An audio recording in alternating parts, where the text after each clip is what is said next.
नमस्कार दर्शक बंधु आपण को पुणी थे स्वागत करुच्ची ओडिया टीवी यूट्यूब चैनल आज आपण तीनोटी बड़ खबर रही सबुगुड़िक गुरुत्वपूर्ण रही प्रथम रही सुभद्रा योजना को नहीं देखु जो महिला मैंने सुभद्रा योजना अधीन में ऑप्ट आउट ऑप्शन में भूलवशतः क्लिक करदे तांकरी माननीय उपमुख्यमंत्री प्रभाती परिड़ा बहुत बड़ा गोटे घोषणा करकि आपड़ ये देखिपे प्रभाती परिड़ा जो एक्स पेज रही से पेज रे माननीय उपमुख्यमंत्री ए नहीं घोषणा करकि आपड़ ये स्क्रीन मध्यम देखिपे से नहीं गोटे बैनर पोस्ट कर बैनर रे कौन अपडेट होती देखु ये बैनर देखु लिखाई भूल रे ऑप्ट आउट हो जाइथिबा सुभद्रा हिताधिकारी पोर्टाल रे नुआ व्यवस्था कर देखु ता सहित एवं देखु आपंकर तारी तले कौन लिखाई एवं पोर्टाल रे हो जाइए ऑप्ट इन व्यवस्था देखु जो मैंने ऑप्ट आउट ऑप्शन क्लिक करके सबमिट करदे से मैंने जाकि एवं ऑप्ट इन करेंगे से आपंकर जो वेबसाइट रही से वेबसाइट रे नुआ व्यवस्था कर यह सहित यही बैनर रे आउ कौन अपडेट होती देखु जो मैंने ऑप्ट इन करने चाहते से जाकि पोर्टाल रे लॉगिन करके ऑप्ट इन करेंगे देखु आपड़ जदि सुभद्रा योजना अधीन में टंका पाइबा योग्य अटंती एवं आपण जदि भूलवशतः ऑप्ट आउट ऑप्शन क्लिक करके सबमिट करदे ताले आपण एबे जाकि सुभद्रा योजना जो वेबसाइट रही से वेबसाइट को लॉगिन करके ऑप्ट इन करेंगे।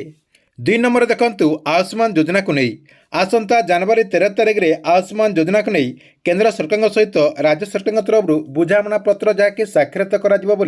माननीय मंत्री जहाँकि मुकेश महालिंग सूचना देते सहित माननीय मंत्री कहते दिल्लीर स्वास्थ्य मंत्री जेपी नड्डा सहित जनवरी 13 तारिख में एमओयू स्वाक्षर कर एने माननीय स्वास्थ्य मंत्री मुकेश महालिंग सूचना देते जहाद्वारा समस्त को गोटे गोटे हेल्थ कार्ड दिज्व आपणकर गोपबंधु जन आरोग्य योजना एवं आयुष्मान योजना को नहीं गोटे हेल्थ कार्ड दिज्व एवं आपणकर जो पुराना कार्ड दि जाइए से पुराना कार्ड टी हटे दिज्व पुराना कार्ड परिवर्ते आपण जहाँकि ए नया कार्ड पाइपर ए कार्ड माध्यम राज्यर 1 कोटी परिवार ता सहित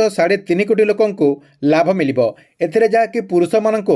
5 लाख टंका पर्यंत एवं महिला मानक 10 लाख टंका पर्यंत स्वास्थ्य सेवा दिज्व।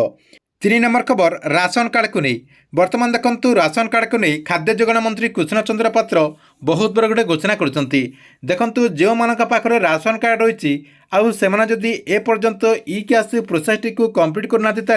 आपने अति शीघ्र ई कैश प्रोसेस टी कंप्लीट कर दिंतु आपणकर जो ई कैश प्रोसेस अवधि को राज्य सरकार तरफ एवं जहाँकि वृद्धि कर जो मैंने भी ए पर्यंत ई कैश करना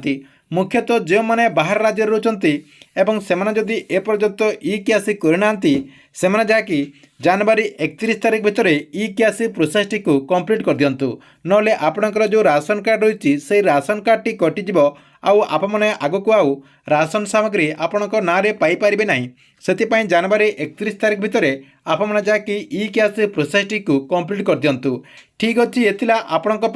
आज दिन 3टी बड़ खबर आपण को वीडियो केमती लगिला कमेंट बॉक्स रे नीचे गोटे कमेंट करेंगे एवं प्रत्येक दिन एमती 3टी बड़ खबर देखा चाहते ये चैनल टी को आप रेगुलर देखुतांतु।